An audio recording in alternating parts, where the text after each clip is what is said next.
Magandang araw mga kaibigan. May mga sektor sa society, may mga personalities, mga political figures na nagsasabi ang INC rally daw ay in support, show of force para kay VP Sara Duterte. So, ang leadership ng Iglesia ni Cristo humarap sa mainstream media, nagpaliwanag na ang rally nila is tugon sa panawagan ni Pangulong Marcos Jr. na huwag ituloy ang impeachment para hindi magkawatak-watak ang bansa. Okay, so i-share ko sa inyo, iparinig ko sa inyo yung question and answer at bigyan natin ng reaksyon. Magkaroon muna kayo ng chance na marinig yung mga sinabi doon sa stage para may konteksto itong ating pagtitipon ngayon, para na rin maging guide sa inyong mga pagtatanong. So, bigyan ko kayo ng chance. Hindi ko maipapangakong kaya kong sagutin ng napakaganda lahat ng katanungan ninyo. Pero sige, ano ang gusto ninyong malaman pa? Isa-isayin natin. Sige. Pwede po ba maliwanag lang po para sa benefit ng viewers namin kung bakit po ba nagkaroon itong National Rally for Peace? Nagpasya ang Iglesia ni Cristo na isagawa itong National Rally for Peace sapagkat nararamdaman namin at nakikita na kailangan na sabihin sa sambayan ng Pilipino, pabalikin natin sa kapayapaan, papanumbalikin natin ang pagkakaisa sapagkat malala ang mga suliranin ng ating bansa at binabalik-balikan namin yung sinabi ng ating Pangulo na yun ang unahin sapagkat pagka yung nais ng iba ang ating inuna ay walang makikinabang kahit isang Pilipino ayon sa kanya. So very basic. Bakit ayaw maniwala ng iba? Nagsalita ng Pangulo na huwag ituloy ang impeachment dahil it's a waste of time. Hindi makatulong ni isang pamilyang Pilipino. Tumugon lang naman ang Iglesia ni Cristo sa panawagan. Bakit ipinipilit ng iba na para daw depensahan si VP Inday Sara? Yes, in a way, naging beneficiary si VP Sara. Kaya lang ang main purpose ng rally is tugon sa panawagan ng Pangulo. So ang sisihin ninyo, yung mga bumabatikos sa Iglesia ni Cristo, sisihin nyo ang Pangulong Marcos. Bakit siya nag-declare ng ganong pahayag na huwag ituloy ang rally? Siya ang punot dulo ng rallying ito. Ang Iglesia ni Cristo nag-respond, tumugon lang sa panawagan na isantabi mo ng impeachment dahil hindi nakakatulong sa sambayan ng Pilipino. As simple as that.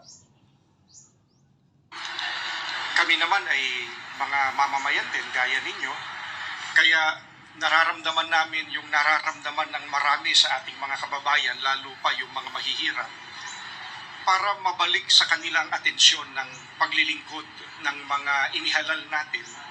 Isipin yung kapakanan nila. Balik tayo doon sa kapayapaan. Yun. Ang hirap ng buhay ngayon. Tumataas ang presyo ng lahat ng bilihin. Tumataas ang antas ng kriminalidad. Ang peso humihina laban sa dolyar. So, ang dami pa. Korupsyon, kaliwat kanan.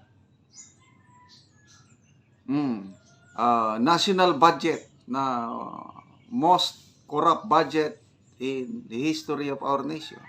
Ang dami. So kung mag-i-impeachment pa, doon na nakatutok ang atensyon ng gobyerno, yun nga, hindi nakakatulong. So dapat, huwag tayong pa-distract.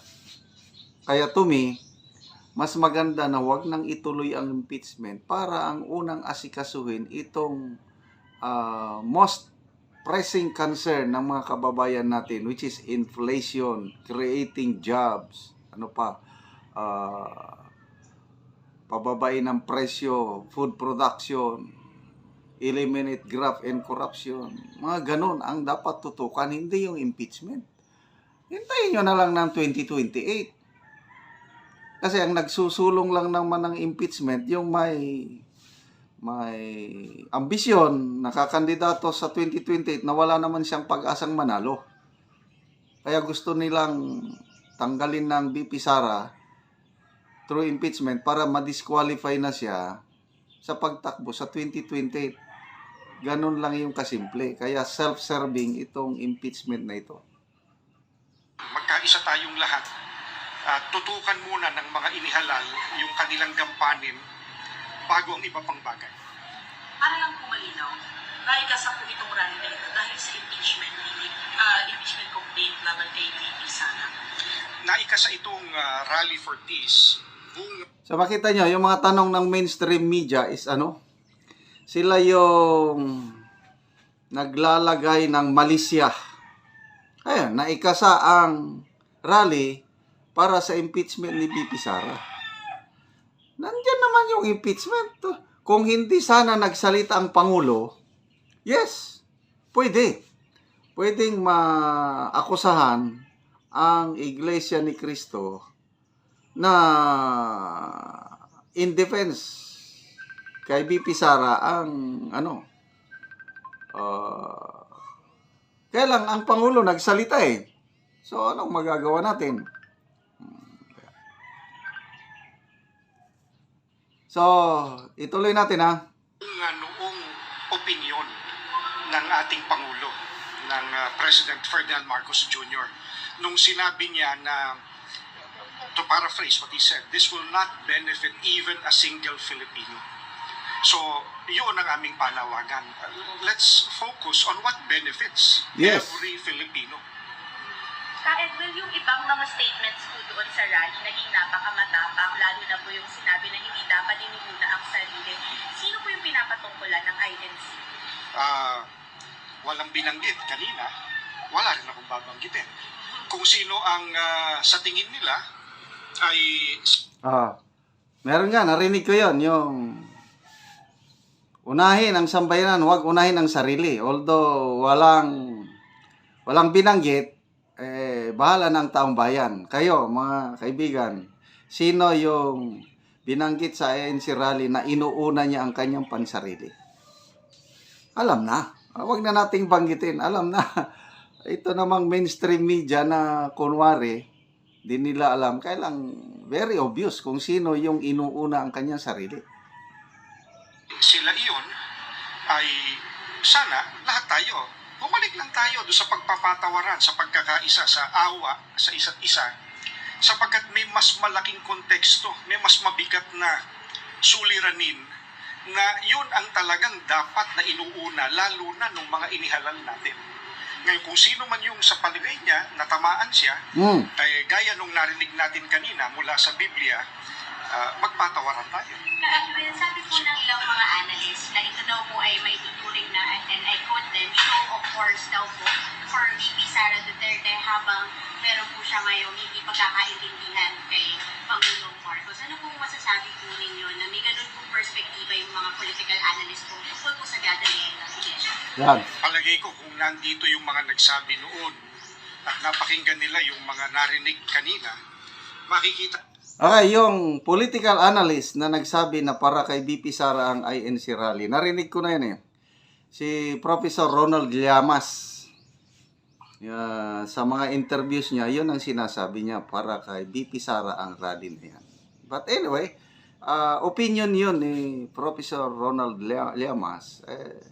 Bahala ng taong bayan kung sinong paniniwalaan. Basta ako, ang rally na ito, saludo ako, pasalamat ako sa iglesia na ginawa nila itong rally na ito. Sana makinig sa panawagan ang ating mga opisyalis sa gobyerno na unahin ang mas importante.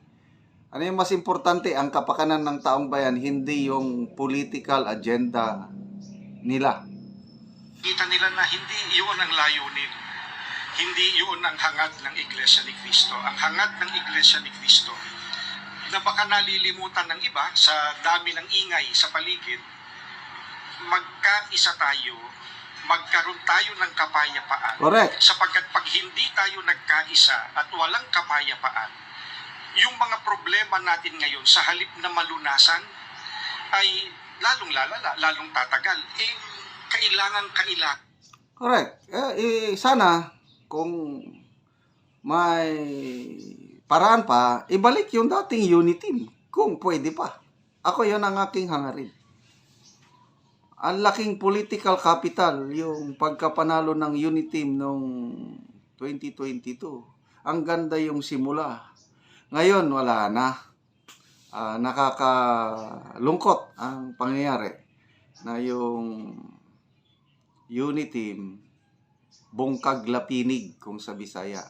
Wala na, irreconcilable. At bakit nagkasira-sira? Because of political agenda.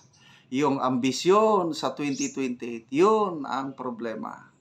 May iba dyan na gustong tumakbo, gustong magpresidente na hindi naman mananalo. Wala siyang pag-asang manalo sa 2028 in a fair and square election. Kaya yun, demolish yung job at all cost.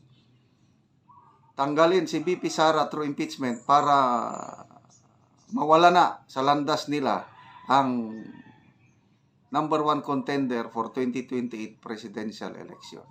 So, salamat sa Iglesia ni Cristo sa Rally for Peace na isinagawa nila.